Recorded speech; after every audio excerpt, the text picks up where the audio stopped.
امارات د بشپړ واکمنتیا برکت مونږ د بغلان ولایت یعنی د پلخمري او د سمنګانو په مابین کې د شپې تقریبا 3 دقیقې کم 11 بجې دي. الحمدلله امن ده دلته. اسلامي امارات د افغانستان په ټولو غرونو رغو درو باندې بشپړه واکمنتیا لري. الحمدلله داسې نادر خوند کوي.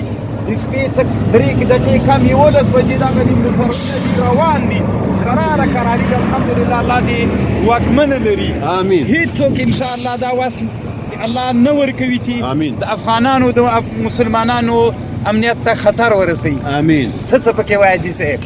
زه شیخ صاحب نن ډېر خوشحاله یم، یعنې د حد نه زیات خوشحاله یم. الحمدلله دا نظام د الله تعالی دایم او قایم لري.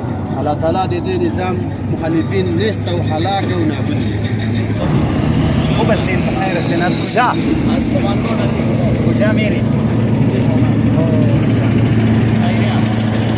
شيء احساس میکنین دیگه خوشی تقریبا این احساس اینمی است که در رژیم بیشتر ما وقت آمدن نمیتونستیم. 11 بجه شود زغال داشتیم بار کردیم موتورهای ما رو بارگیری کردیم می‌خواستیم بریم خانه دیگه. ناز امارت اسلامی خوشحال نه از دل خوشحال هستین. خیلی پاک این امن که الله به افغانا آوردن شما چقدر مطمئن هستین؟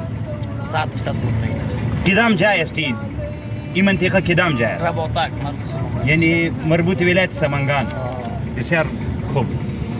بس دعا بکنین، کوشش بکنین که الله عزوجل این نعمت به ما و شما داده. این نعمت از الله عزوجل از ما نگیره. همیشه دعا است. تشکر. خفه نشوین. سلام علیکم. خداحافظ.